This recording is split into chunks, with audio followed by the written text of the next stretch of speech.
Well, taxi associations, SANTACO and the National Taxi Alliance expected to meet this week to discuss the standoff with Cape Town authorities around bylaws. So to remind you, several taxis were impounded in Cape Town. This was on Tuesday. It resulted in clashes between traffic officers and drivers. Remember the videos around that. The situation quickly escalating, though, as officers started using stun grenades and tear gas to try and retake control. So where are we on this? National Taxi Alliance's Theo Malele making time for me this morning. Theo, good morning to you, and I appreciate the time. So that was Tuesday, some 48 hours or a little bit less later. Where are we this morning? Because I'm not getting a sense much has actually changed. Well, good morning to you and to your viewership. Indeed, the situation is it's unbearable.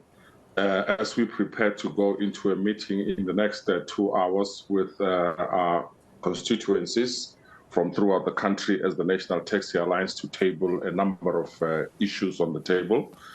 Surely the Western Cape issue would not be left out, as it is a thorny issue.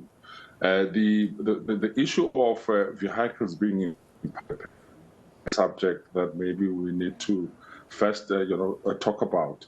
As the National Taxi Alliance, we do not condone unroadworthy vehicles to be on the road. So therefore, if vehicles are impounded for unroadworthiness, we have no leg to stand on as the leadership. But where we cry foul over, it's when vehicles are actually being impounded for permit-related offences, basically because even the operating licenses system leaves a lot to be desired. If you go and apply for an operating license, it would not be an easy thing.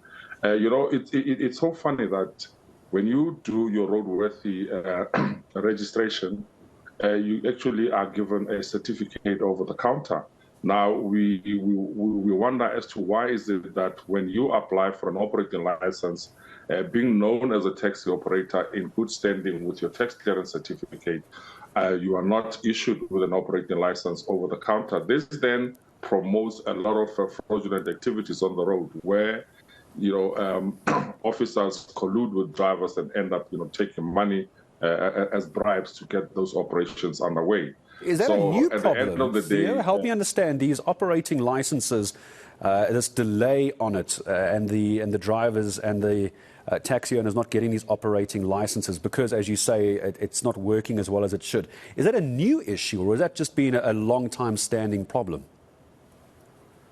It is a long-time standing problem. You always are told about system failures.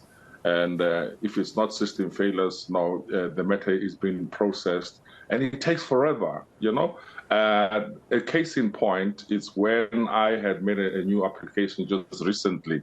I had to wait for just over 2 years to be given an operating license. And I know of other people that have been waiting for much longer than that. And it takes you a number of visits to the operating licensing board. And that in itself, it's a cost and it's a hindrance in that you have to forget about other, economic activities and focus on this issue of getting an operating license. And it is quite tedious. How long does it take you, if you had to guesstimate, on average, to get an operating license before a vehicle is now legally, once again, allowed back on the road? We know there's issues there. We'll get to that in a moment. But if you had to give me a timeline, how long is it taking, do you think, if you had to guess?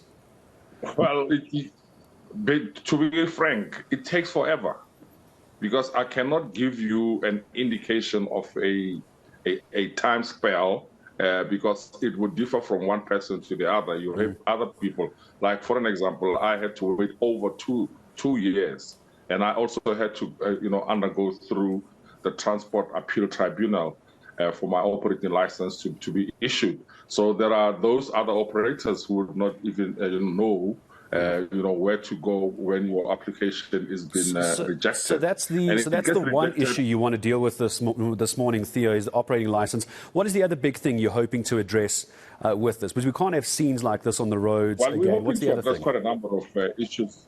Yeah, just to give you a quick rundown on that, we will be looking at the e-hailing aspect. We've had our brethren cry foul over the 31% that they have been charged. We have a solution to that. We'll be talking about the recapitalization program that excludes vehicles that were manufactured after 2006. And these vehicles would also include the Chinese vehicles, and we need to get rid of those. We also want to, the inclusivity of the minibuses as well onto this.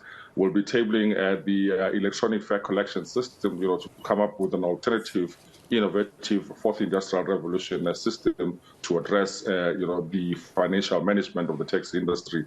This will also help to curb taxi violence, because, as you would know, the availability of cash is prone to, promote other, bad behaviors.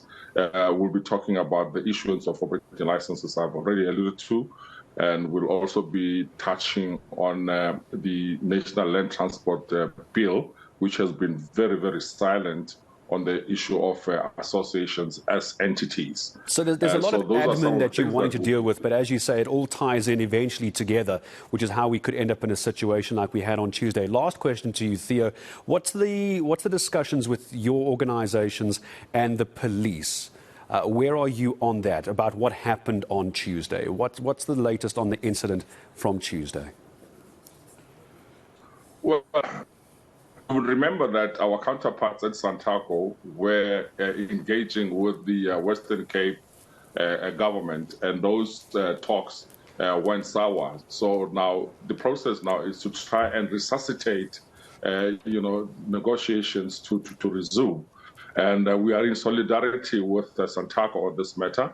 And we will also be seeking a fresh mandate from our constituencies as to what course of action should we follow as an industry.